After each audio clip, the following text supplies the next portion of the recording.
question is about the Republican Party. Many people in the United Kingdom and so many people across Europe and across the world want Kamala Harris to win because they care about America's global engagement and consistency. But we do also need in the United States a functioning democracy, and that requires more than one normal political party. So I'm wondering what your perspective is if Kamala Harris becomes the next US president. What is the prospect that in time the Republican Party would become normalized and engage in a foreign policy that at some level tracks back, maybe not to what the US position was previously, but to some sort of power and foreign policy that the rest of the world can engage with in a consistent fashion? Thank you. Thank you so much for your question. Well, I've always said, and I say this all the time, and some of my San Francisco constituents are not jumping with joy. The country really must have a strong Republican Party. There's just no question about that. We've had great leaders. I named some of them earlier, 2 Bushes, McCain, Bob Dole, my dear personal friend. I loved him so much. I still love his wife so much. We're dear friends, Mitt Romney and the rest.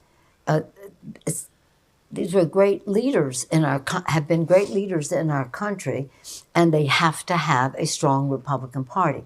Now, I'm the last person to ask how that happens, but I will say what they've told me, not the ones I just named, but some others.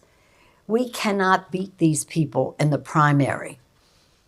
You have to beat them in the general, and then we can get back to our fight about the role of government, because that's the difference between our 2 parties on the spectrum of what is the role of federal government, role of local government, and the rest, and budget priorities and the rest, which is the legitimate debate in a democracy. But with the redistricting that is there, and we have called for a nonpartisan redistricting in our legislation, which if we win, when we win, but if we can win in the Senate in a stronger way, that we could pass that legislation. But anyway, getting back to this, in these highly gerrymandered districts, the other side is saying we can't beat them in those districts. But as we open that up, hopefully then we can, because I've served there a long time, it was never this way. It was always bipartisanship. It was a great kaleidoscope. And I talk about this in my book. Say one time it'll be all the Democrats versus all the Republicans.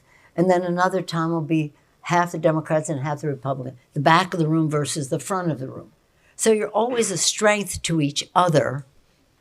So you don't want to diminish the strength of a possible resource to your cause. And I think, to your question, there's probably more common ground globally than domestically.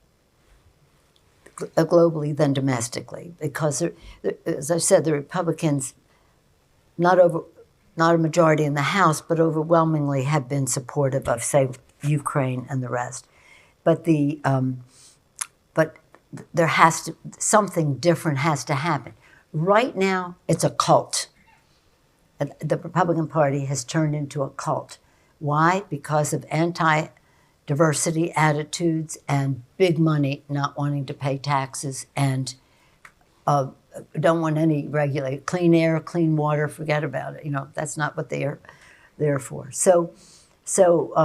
But that will always be the case. But in terms of people having legitimate differences of opinion of the role of government, which existed since the beginning of our country. But on the global scene, I think there's more basis for cooperation. Yeah.